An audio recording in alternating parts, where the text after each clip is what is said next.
शहर के बीचों बीच एक ऊंची बिल्डिंग के ऊपर कुछ लोग एलियंस के धरती पर आने का जश्न मना रहे होते हैं। उन्हें लग रहा था कि एलियंस किसी नेक इरादे से धरती पर आए हैं, लेकिन तभी उस बिल्डिंग के ठीक ऊपर एलियन शिप का दरवाजा खुलता है, जिसे देख एक पल के लिए उन सभी की धड़कनें थम सी जाती हैं और अगले ही पल वो एलियन शिप उस बिल्डिंग पर आग उगलने लगती है, जिससे उस बिल्डिंग के साथ साथ उसमें मौजूद सारे लोग जलकर राख हो जाते हैं। उस एलियन शिप से लगातार निकलती आग तेजी से पूरे शहर पर फैलने लगती है, जिसमें शहर के सारे लोग जलकर खाक होने लगते हैं। उधर राष्ट्रपति का हवाई जहाज भी जैसे तैसे आग की चपेट में आने से बच निकलता है।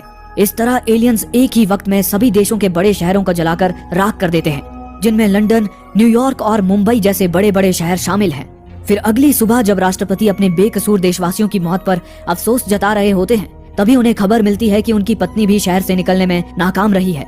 उसके बाद तो जैसे देश के सुरक्षा बलों में आक्रोश की ज्वाला भड़क उठती है। अमेरिकी एयरफोर्स का एक बड़ा दल उन एलियंस को छठी का दूध याद दिलाने निकल पड़ता है। कैप्टन स्टीव उस दल की अगुवाई कर रहा होता है।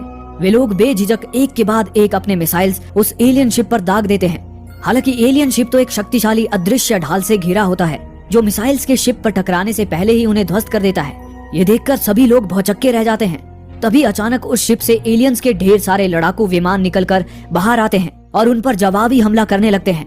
पर स्टीव और उसके सैनिक भी पीछे नहीं हटते और लगातार उन पर मिसाइलें दागते रहते हैं। लेकिन एलियंस के लड़ाकू विमानों पर भी ढाल होने के कारण वे उन्हें मार नहीं पाते, जबकि एलियंस के लड़ाकू विमान सारे फाइटर प्लेन्स को मार गिराते हैं। लेकिन स्टीव अब भी उनसे लड़ने के लिए संघर्ष कर रहा होता है।